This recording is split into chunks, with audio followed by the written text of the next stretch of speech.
तस्यैव च पुनः साक्षात निर्देश क्रियते। उसी का निर्देश पुनः साक्षात किया जा रहा है। पहले तो उपाधि इंद्रियादि को लेकर कहा था, कार्यकरण कर्तृत्व इत्यादि रूपेण है ना, तो अब वो साक्षात कर देना चाहते हैं। तस्यैव उसी आत्मा ब्रह्म का पुनः निर्देश जो किया जा रहा है, यह साक्षात निर्देश किया जा रहा है। कैसे? उपद्रष्टानुमंता च भर्ता भोक्ता महेश्वर परमात्मेति चाप्युक्तो देहेऽस्मिन् पुरुषः परः। उपद्रष्टा, ये उपद्रष्टा है, ये समीप में स्थित होकर देखते रहने वाला है। द्वासुपर्णा सविजा सखाया समानम वृक्षम परिशस्वजादे अजो एको स्वाद विपलम्बती अनष्टन अन्यो अभिचाकशीति। दूसरा कैसा है? अनशनन, किसी प्रकार फल भोग न करते हुए आंख खोले टकटकाते हुए 24 घंटा देखते रहता। सो रहे हैं तो भी वो देखते रहता है, ये सो रहा है, ये स्वप्न देख रहा है, जागृत में है, ये काम कर रहा है। आपका सोचना समझना भावना हर चीज रिकॉर्ड कर रहा है। वो उपद्रष्टा है, वह आत्मा है, वो ब्रह्म है, अंतर्यामी। उपाधि को भी कभी साक्षी बन जाए, वो शुद्ध ब्रह्म। ऋग्वेद संहिता में आया है वो मंत्र 2, 3, 17, 5। मुंडकोपनिषद में भी आया 3, 1, 1। श्वेताश्वतोपनिषद में आया 4 अध्याय 6 मंत्र में वो आया था अनष्टन्यो अभिचाकशीति। अनुमंता च, और वह अनुमंता है। अनुमंता का मतलब क्या? जो स्वयं करते हुए व्यापार जो है उन सभी को कराता हुआ, करते हुए को देख रहा है या कराते हुए को देख रहा है। उन सभी क्रियाओं में जो पास में खड़े होकर के संतुष्ट होता है, उसको यह अनुमंता मैंने पश्चात मनन करना, ऐसा अर्थ नहीं करना है। अनुमंता से यह संतुष्ट हो जाना।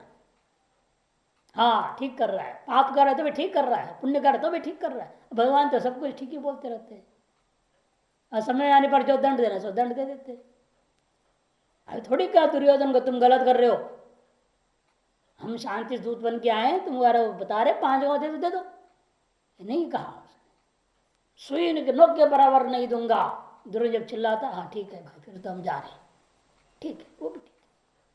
तुम गलत कर रहा है तो ठीक है, अच्छा कर रहा है तो ठीक है, सब ठीक है बोलते हैं। और जिसको जब दंड देनी है तो अच्छे से दंड भी दे देते हैं, और जिसको फल देना है, ऊपर उठाना है, ऊपर उठा देंगे उसको। कि यहाँ के कर्मों को वो कभी रोकता नहीं। जो भी व्यापार, जो भी क्रियाकलाप कर रहे हैं, इंद्रिय व्यापार, उसमें कभी भी वह कुछ नहीं बोलते हैं। अंदर से पहली बार जब गलत करते हो तो जरूर याद तो दिलाएंगे, भाई ये गलत है, मत करो। अंदर से एक आवाज आती है, फिर भी वो करता है अपनी वासनाओं की वजह से, स्वार्थ की वजह से, लोभ की वजह से, लालच की वजह से, अनेक कारणों से, स्वप्रेरणा से, अन्य प्रेरणा से, जैसा भी कर रहा है, तब वो उसका अनुमोदन करता है। और आपके करने की क्रियाओं को देकर संतुष्ट रहता है, तुष्ट रहता है, उसको अनुमंता कहते हैं। भरता, और वह भरता है।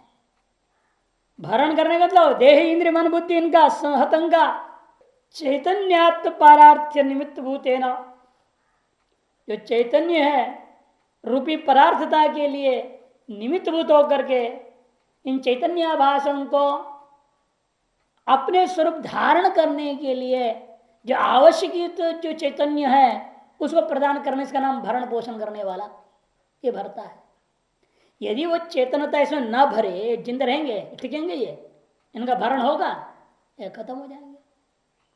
वो चेतनता भरा जाता है बार बार बार बार बार बार बार बार। रोज सुषुप्त में जाते हैं, उसे चेतनता भर देता है, बैटरी चार्ज होती है वहां पे। रोज बैटरी चार्ज करना पड़ता है, यानी कि एक बार चार्ज कर तो 5 दिन चलेगा, है ना। ऐसे भी सेल लोगों ने बना दिया है, एक बार तो कई घंटों तो चलती है। लेकिन शरीर रूपी बैटरी के लिए कोई ऐसे चार्जर नहीं जो कई घंटों चल जाए, कई दिन चल जाए। घंटों तो चल जाता है लेकिन कई दिन नहीं चलता। योग निद्रा भी आप करेंगे, 1 घंटा करेंगे तो 30 घंटा चलेगा, फिर एक उसके बाद तो सोना, फिर 1 घंटे करना पड़ेगा, नहीं तो नहीं चलेगा। कहते नहीं तो किंचेगा बिना निद्रा का।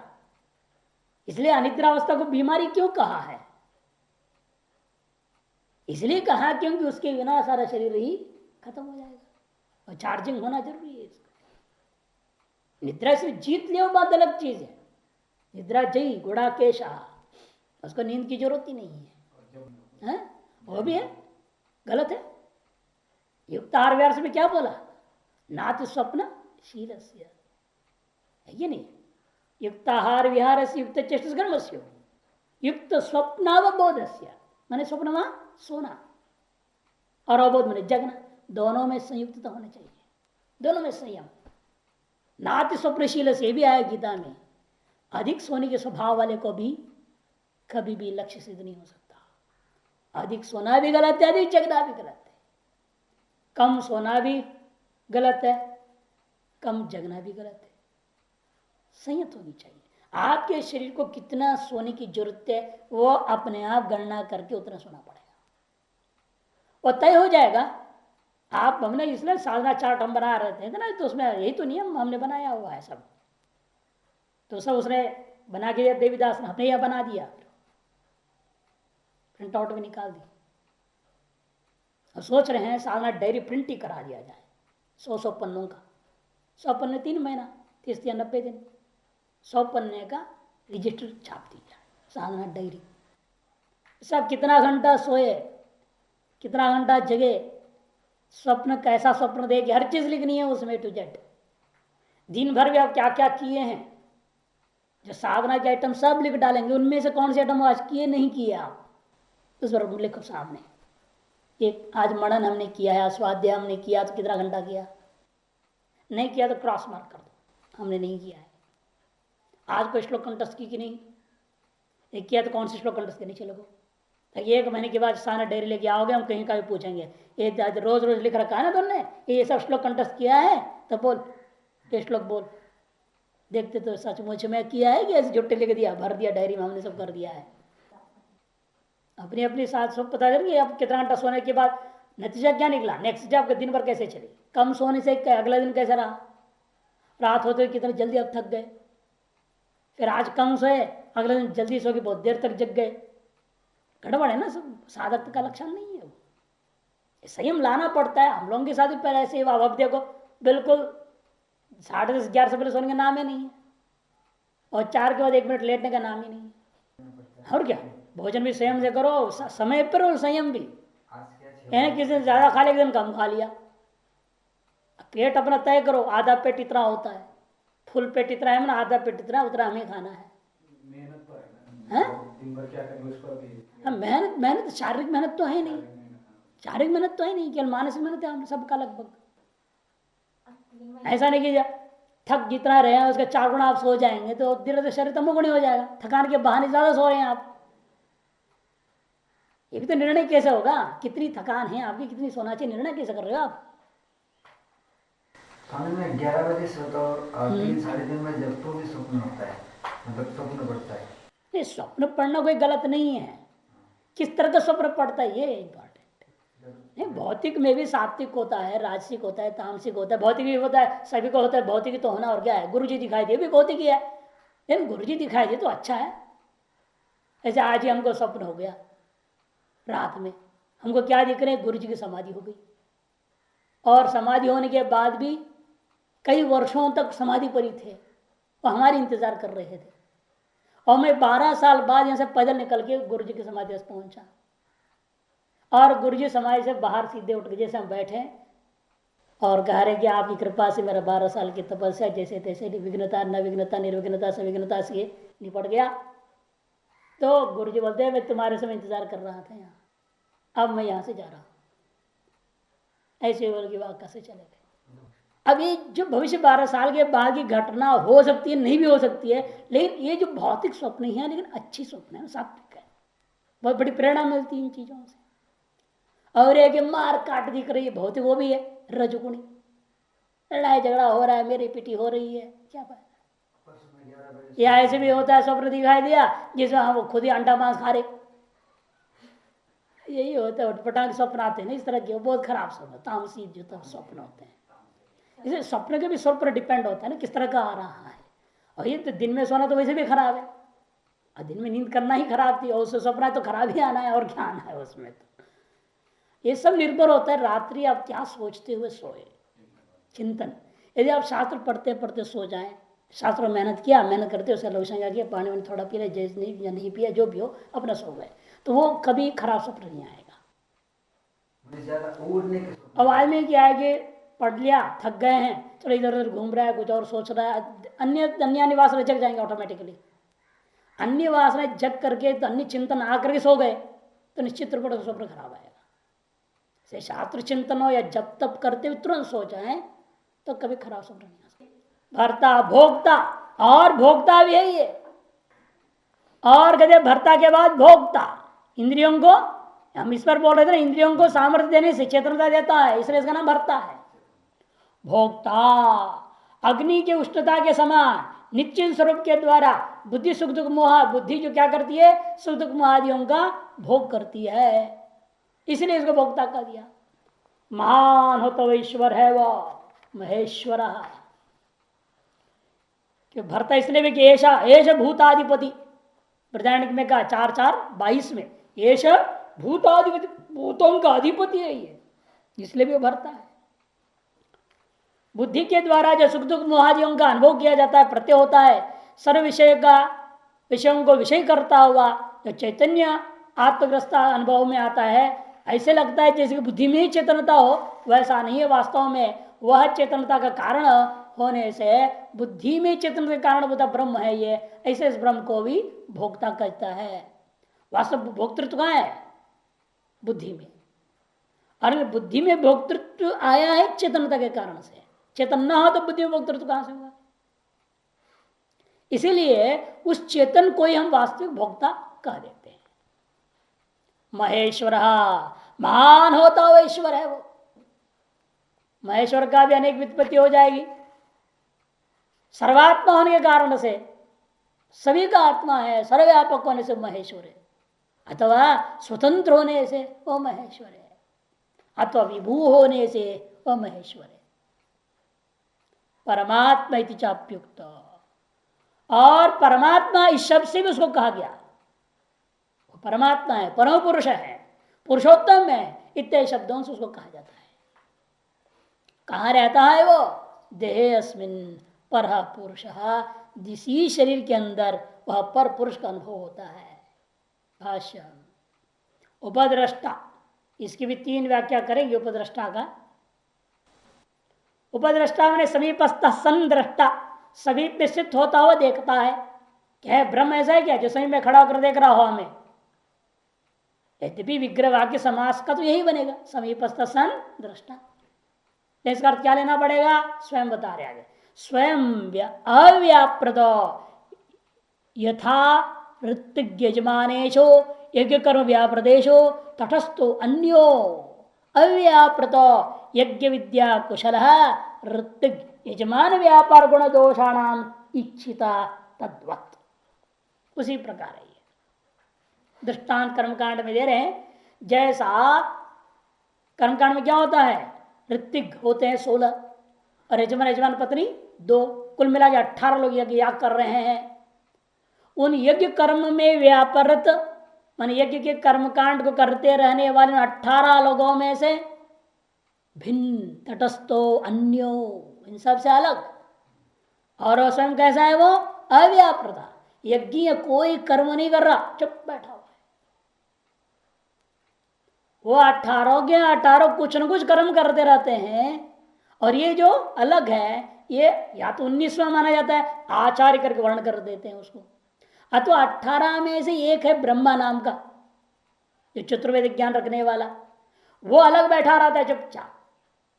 ये 17 काम करते रहते हैं, वो ब्रह्मा अलग चुपचाप बैठा हुआ देख रहा है। तटस्थ अन्य अव्याप्रता मान यज्ञ कर्म का व्यापार व्यवहार नहीं कर रहा, यज्ञ विद्या कुशल है, लेकिन यज्ञ विद्या में वह एक्सपर्ट होता है, जानता है टू जेड सब कुछ। ऋत्विक यजमान व्यापार गुण दोषाणाम इच्छिता, ऋत्विक और यजमान के सकल व्यापार जो व्यवहार है उनका तद्गत गुण और दोषों को देखते रहने वाला है। और अपने मंत्र जप ओम इत्यादि जप के द्वारा ध्यान के द्वारा उन गुण दोषों को दूर करते रहता है, गुण की अभिवृद्धि करता है, दोषों को निवृत्त करता है। जैसा वैसा समझो ये परमात्मा है, आत्मा है। ये भी क्या कर रहा है? यहाँ कौन है? ऋत्विक और यजमान पत्नी कहते हैं कार्य कर्ण व्यापारेशु अव्यापृतो। स्वयं कोई व्यापार नहीं कर रहा, कोई व्यवहार नहीं, किंतु ये जो कार्यकरण संघात है, आपके शरीर इंद्रिया मन बुद्धि अहंकार, ये जो व्यापार कर रहे हैं, व्यवहार कर रहे हैं, उन सब व्यवहारों से अलग रहते हुए, स्वयं व्यवहार न करते हुए, उन सब से विलक्षण भी है। ये सब जड़ात्मक है, अविद्या का कार्य, माया का कार्य है, और इन सबसे विलक्षण चेतन है। तेषां कार्यकरणानां सव्यापाराणां सामीप्येन दृष्टा इति उपदृष्टा। उन कार्यकरण संघात के जो व्यापार विशिष्ट हैं, उनको समीप से बिल्कुल उनके हर पल पल में जो कुछ भी हो रहा है अंदर बाहर सब आपके तरफ से, किसी भी इंद्रिय के द्वारा शरीर के द्वारा उन पल पल में होने वाला हर चीज को समीप से पकड़ते रहता है, देखते रहता है।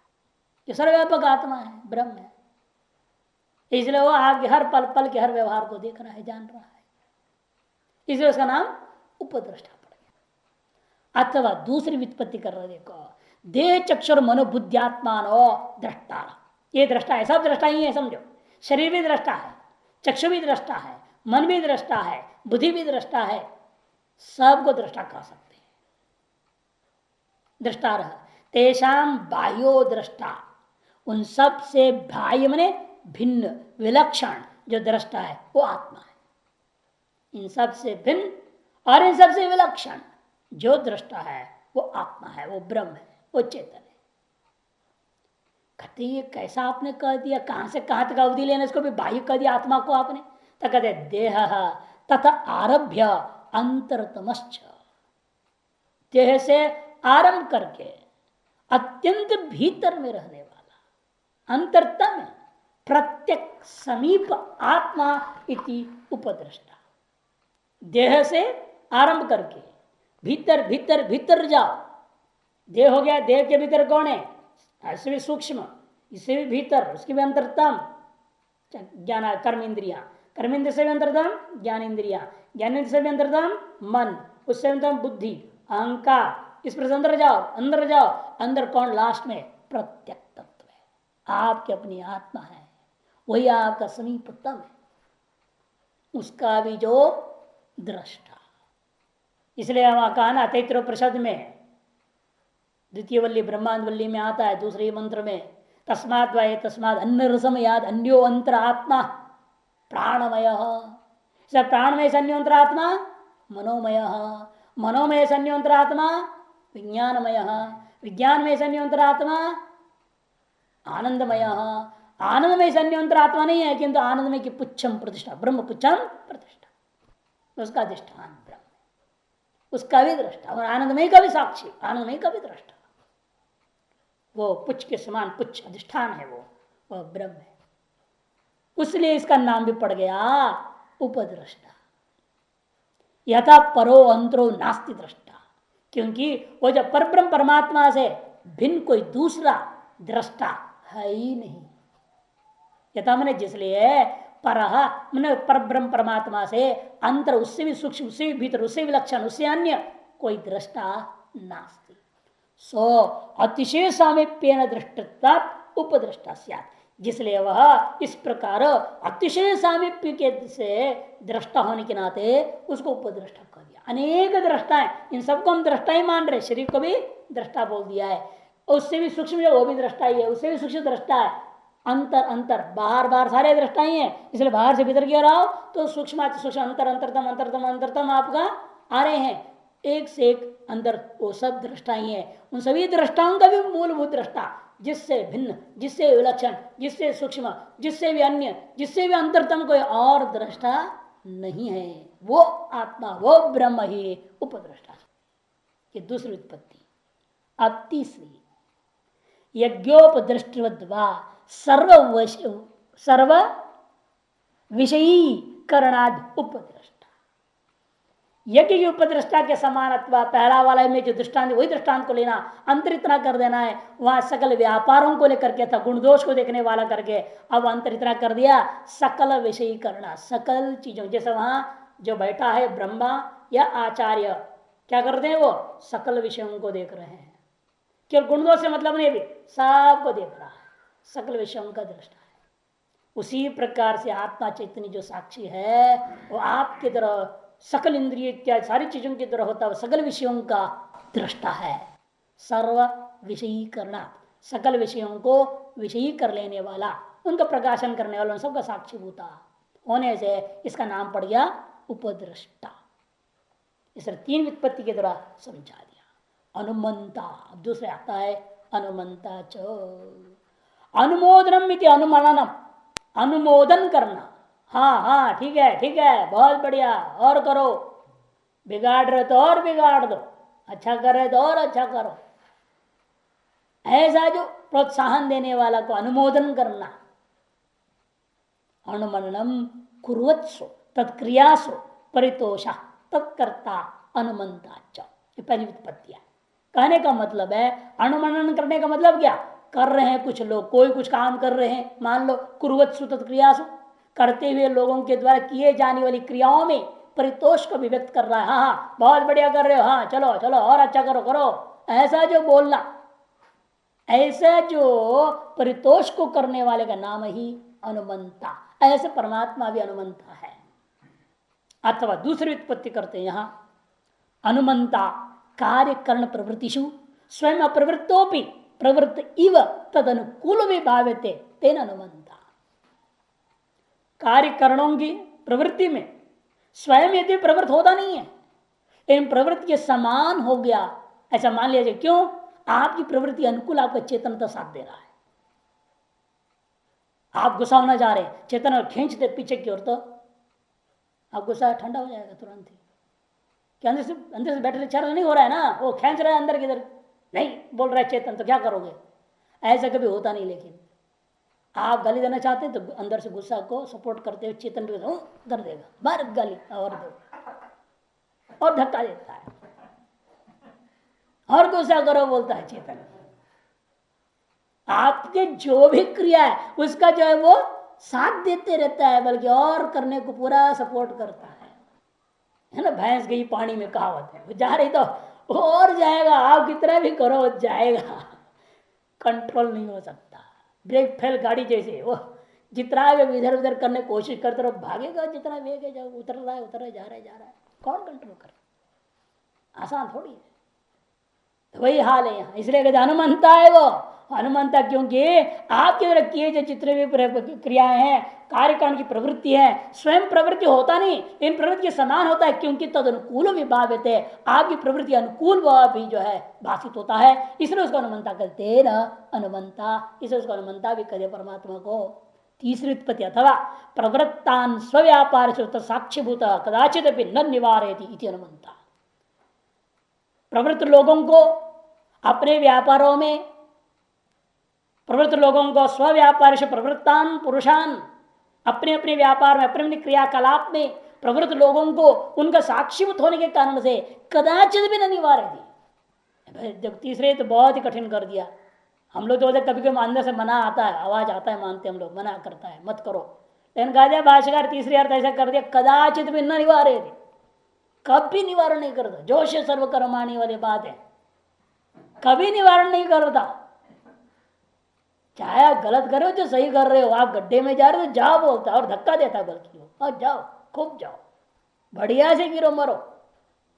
ये चेतन का स्वभाव ऐसा है, आप जो कर रहे हो उसमें और दोगुना तिगुना जोश भर के करवाता है, गलती करवा देता है। गलत कर रहे हैं तो निवारण नहीं करता, और सही कर रहे हैं तो सही कराते रहेगा, उसे भी नहीं रोकता हो, किसी भी प्रकार की रुकावट नहीं डालता है।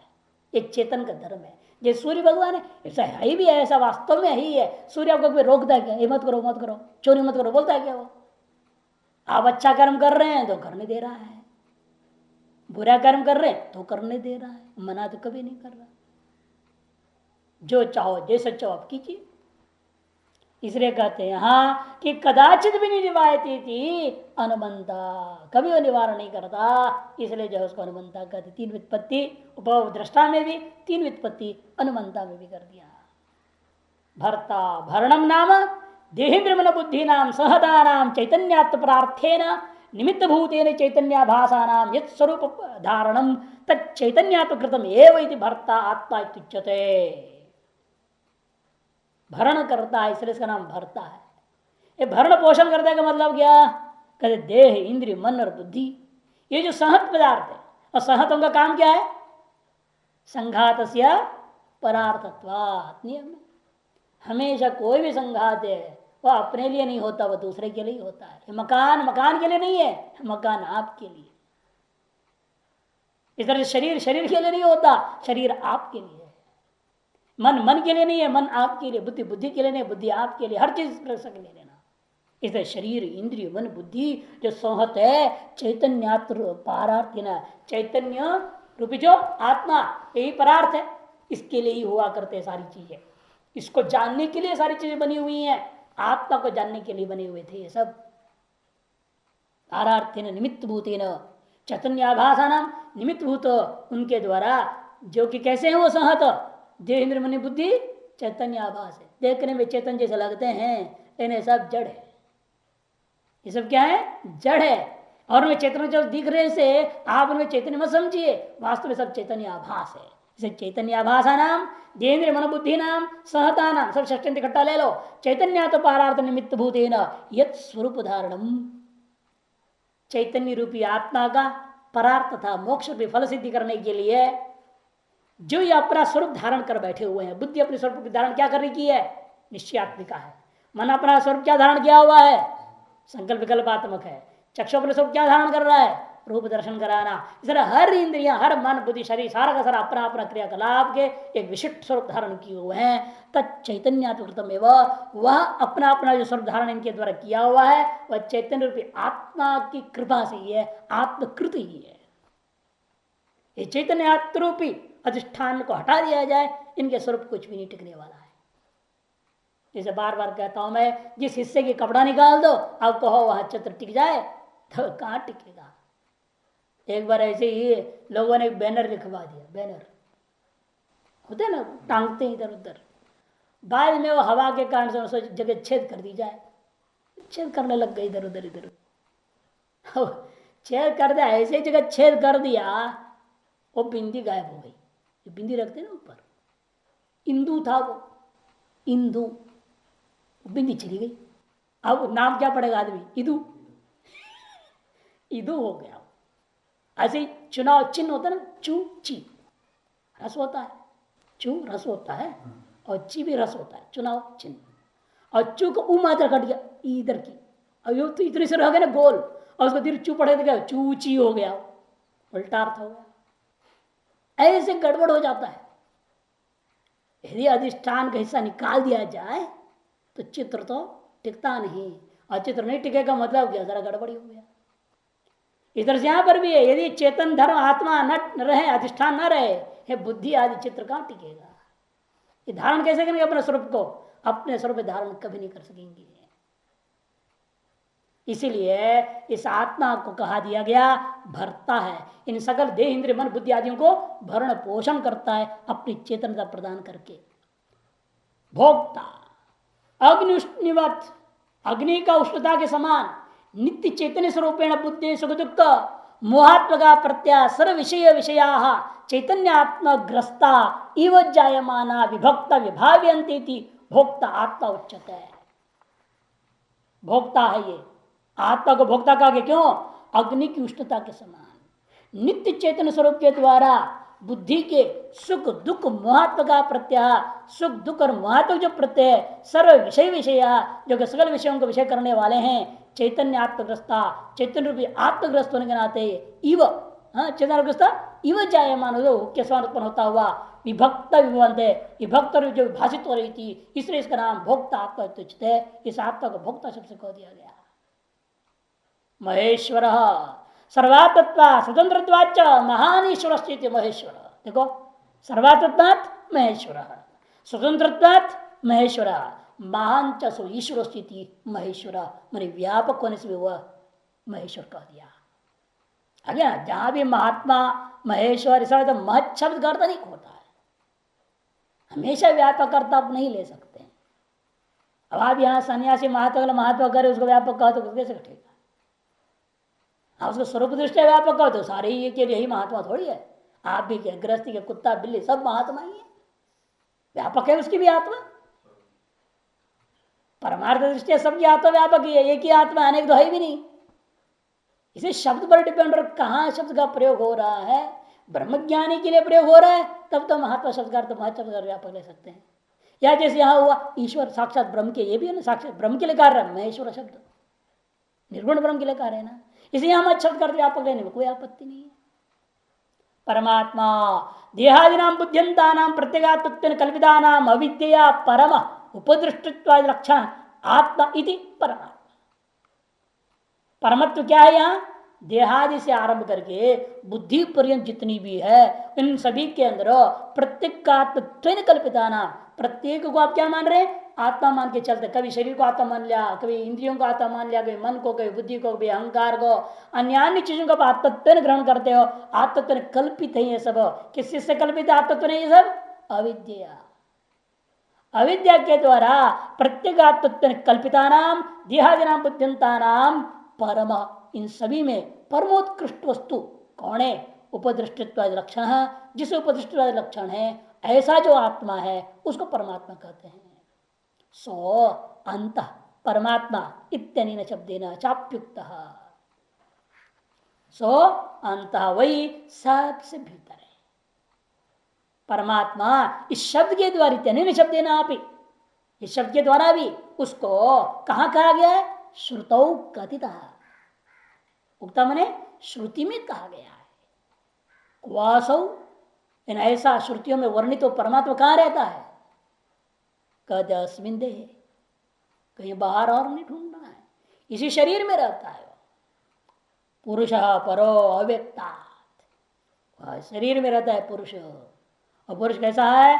पर है, इस अविद्या से पर है, अव्यक्तात् पर। कैसे जाना आपने? कहते इसी में आगे भी 15वें अध्याय में भी बोलने वाले हैं। उत्तम पुरुषोत्तन्य परमात्मा तुदाहृत यो लोकत्रयमाविश्य विवर्तव्य ईश्वर, आएगा ना 15वां अध्याय 17वां श्लोक में। इति यो वक्ष्यमाण, आगे कहेंगे। और पूर्व में कह चुके क्षेत्रज्ञ चापे माम विद्धि, इसी 13वां अध्याय दूसरे श्लोक में। इत उपन्यास्तो व्याख्या उपहृतश्च, उपन्यास किया था शुरू में 13:2 में, और व्याख्यान करते उसका उपसंहार भी हम कर चुके हैं। पहले हो चुकी उपन्यास उसका 17वें श्लोक में आगे खत्म कर देता ना उपन्यास, दोबारा उठाया 18वें से इसको, उसका उपसंहार हो चुका है। तम एवं यथोक्त लक्षणम आत्मानम, उस यथोक्त लक्षण आत्मा को जो जानेगा उसको क्या होएगा? ऐसे इस आत्मा को जो अनुभव कर लेता है, जान ले करके उसको क्या होता है वो फल बता रहे। एवं वेत्ति पुरुषम प्रकृतिंच गुणैः सह सर्वथा वर्तमानोपि न स भूयो भी जायते। एवं वेत्ति पुरुषम, जो इस प्रकार से पुरुष को जानता है और प्रकृति को भी जानता है गुणों के सहित। गुण ही सह प्रकृति पुरुषंच, यह एवं व्यक्ति, जो व्यक्ति गुणों के सहित प्रकृति को और पुरुष को इस प्रकार से, एवं कहें कि एनम पाठ भेद भी है, एनम मने आत्मान पुरुषम, जो जानेगा सर्वथा वर्तमान, वही शरीर के अंदर सब प्रकार से विद्यमान रहने पर भी न स भूयो भी जायते, और दोबारा पुनर्जन्म को प्राप्त नहीं करता।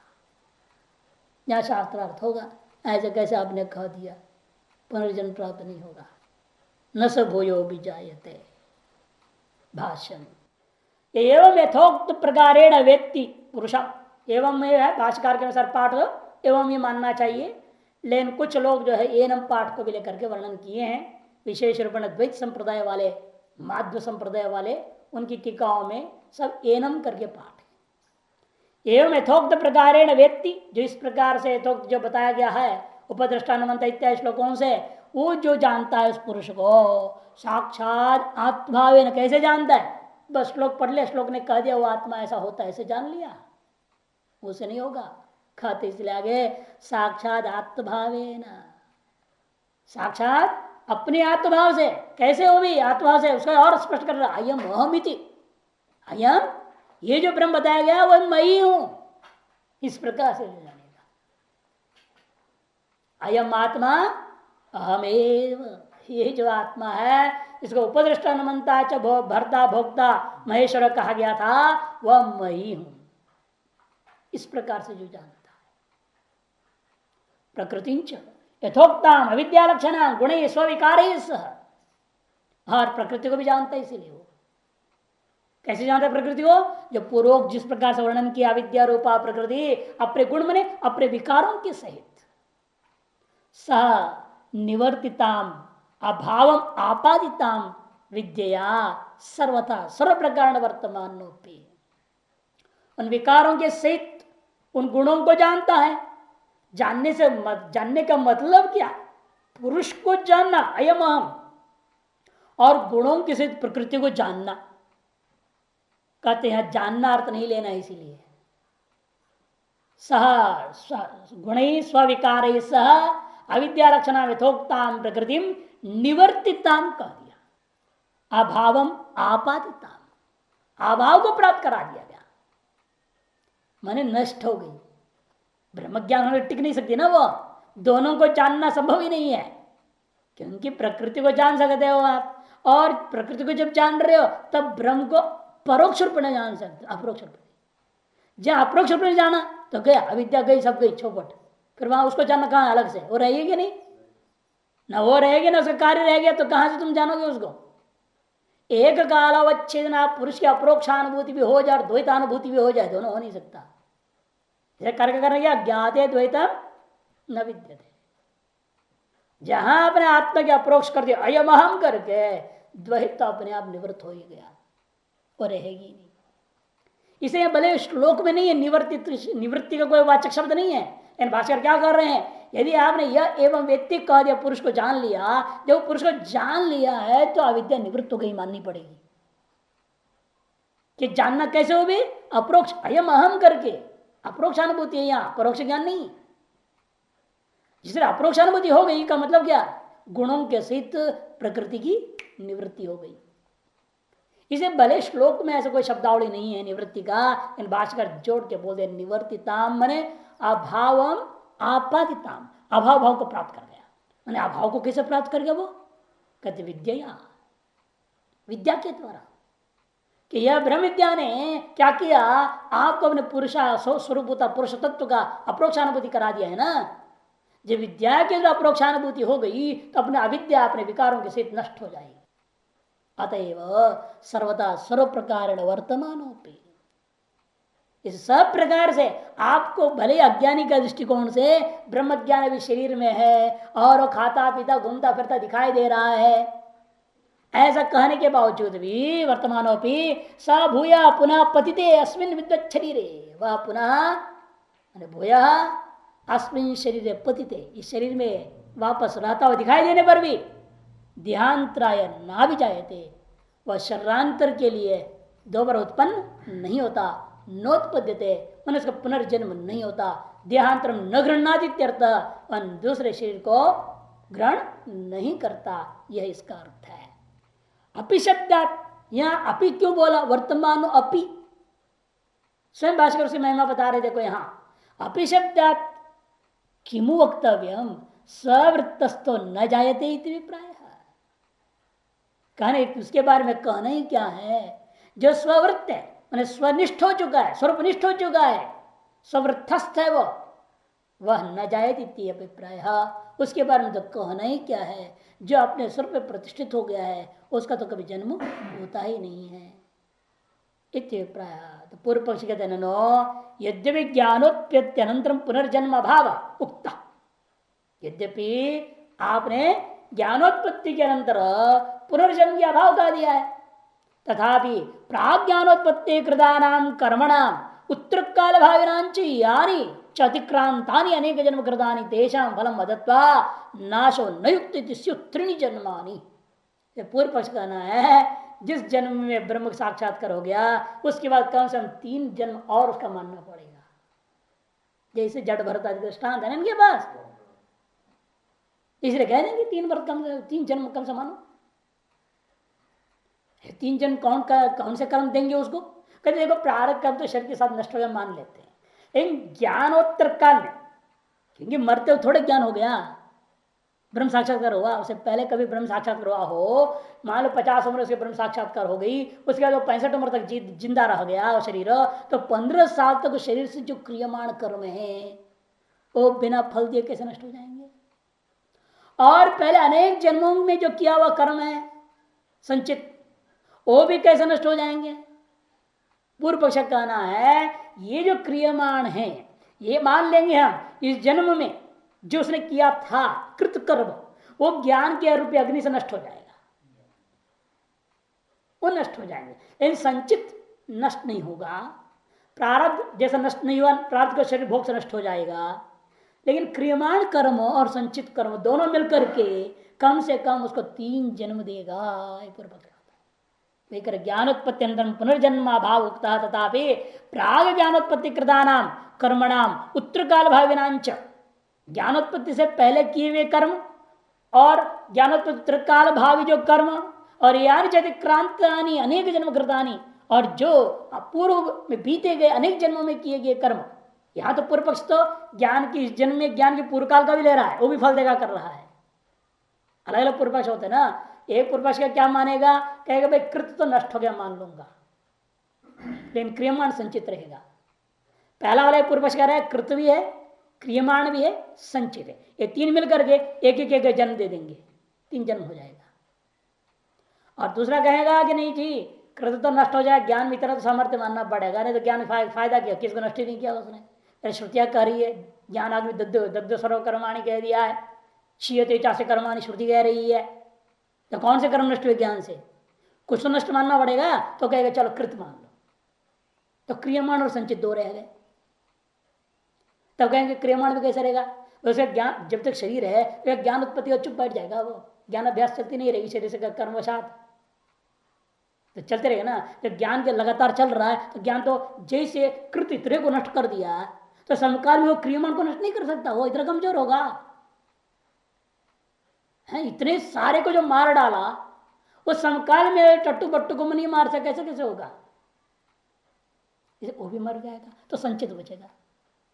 ऐसे 3 सीढ़ी है ये पूर्व पक्षों का, अलग अलग। ये पहला वाला है, वो कृत कर्म को भी मान रहा है, उत्तर काल कर्म को भी मान रहा है, संचित कर्म, तीनों मिलकर के क्या करेंगे? तेषाम फलम अदत्वा नाशो न युक्ता, उनका जो है फल दिए बिना नाश नहीं मानना उचित नहीं है। अतएव 3 जन्मानी, इसलिए जरूर 3 जन्म देंगे, नहीं तो कृत विप्रणाश न युक्त, क्योंकि उस बंदा ने पहले अनेक जन्मों में किया था, इस जन्म में भी ज्ञान से पहले किया है, जन्म के बाद किया हुआ है, वो सब किया हुआ बिना फल से नष्ट होने, कृत्य प्रणाश अकृत अभ्यागम दोष है ना, कृत्य प्रणाश दोष आ जाएगा। अकृत अभ्यागम नहीं, क्योंकि मुक्त हो गया ना, हम तो जन्मा नहीं ले रहे हैं इसलिए अकृत का भोग रहा है, ऐसे नहीं है। लेकिन कृत बिना फल दिए नष्ट हो गए, एक दोष रह गया। हमेशा 2 आता है ना, कृत्य प्रणाश अकृत अभ्यागम, उसमें सब एक ही रह जाएगा, क्योंकि अकृत उसको भोगने का है नहीं, क्योंकि मुक्त हो चुका है। अतएव यहां कहा कृत का विप्रणाश का दोष आ जाएगा। यथा फले प्रवृत्ता नाम आर्ध जन्म नाम कर्म, जैसा आपने माना ज्ञान जो है ना फल देने के लिए प्रवृत्त हुए, प्रारब्ध कर्म नष्ट नहीं होते ज्ञान से, उसी प्रकार मानो ये भी कर्म नष्ट नहीं होते।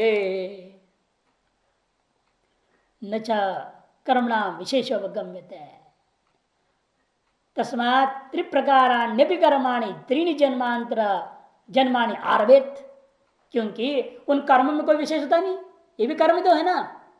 इसे क्या करेंगे? पक्ष में हम रखेंगे 3 प्रकार कर्म, कौन से? संचित कर्म, कृत कर्म यह जन्मनि, और क्रियमाण कर्म यह जन्मनि, ज्ञान पूर्व काले ज्ञान उत्तर काले, ये तीनों कर्म पक्ष हो गया। ठीक, ये भी क्या है? ज्ञान अनाश्या, ज्ञान की तरह नाश नहीं होता, क्यों? कर्मत्वात्। दृष्टांत प्रारब्ध कर्मवत, जैसे प्रारब्ध कर्म ज्ञान नाश्य नहीं है। कर्म होने से कर्मत्व ही अविशेषता है, अविशेष में सामान्य, ये भी कर्म है वो भी कर्म है, जैसे ये कर्म नष्ट नहीं हो तो वो भी कर्म नष्ट नहीं होंगे। जैसे प्रारब्ध कर्म भी कर्मत्व हो, कर्म है और ज्ञान का नष्ट नहीं हुआ, उसी पर संचित क्रियमाण और कृत कर्म भी कर्मत्वादेव ज्ञान का नाश नहीं है, ऐसे अनुमान कर दिया। और उनकी बड़े संख्या जितनी भी मान लिया, उसे तीन संख्याओं के तीन मान लिया, कृत क्रियमाण संचित तीन है ना, इसलिए कहता है तस्मात् त्रिप्रकाराण्य भी कर्माणि, ये तीन प्रकार वाले जो कर्म है त्रीनि जन्मानि आरवेरन, तीन जन्मों को आरंभ करेंगे, सहतानि व सर्वाणि, अथवा चलो तीन नहीं मानना चाहते हो, ये तीनों मिलकर के कम से कम एक जन्म तो देंगे, मानना ही पड़ेगा। जिस शरीर में आपको ब्रह्मानुभूति होगी, ब्रह्मानुभूति होगा, प्रोक्षानुभूति हो गई, उसके शरीर उस शरीर के छूटने के बाद एक जन्म फिर उसको जरूर जन्म लेना पड़ेगा मिनिमम।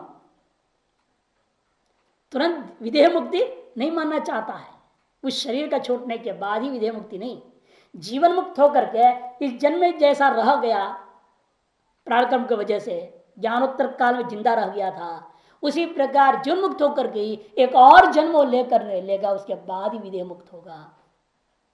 अन्यथा कृत विनाशे सती सर्वत्र नाशवास प्रसंग, नहीं तो समस्या होगी, उसकी किए हुए कर्म बिना फल दिए नष्ट हो गया, उसको देख करके दूसरे भी कहेंगे हमारे भी क्या वैसे नष्ट हो जाए, क्यों करने की क्या जरूरत है, अरे वेद सब झूठा है, सब झूठा है, ये सब कर्म करने से कोई फल मिलता नहीं, बिना कर्म के ही नष्ट हो जाएगा, और सब अपने आप नष्ट हो जाएगा, ज्ञान अभ्यास करो किया वो सब खत्म हो जाएगा, मुक्त हो जाएंगे और करने की कोई जरूरत नहीं है। ऐसे सकल कर्म में सर्वत्र अनाश्वास प्रसंग, शास्त्र अनृत और शास्त्र व्यर्थ भी हो जाएगा।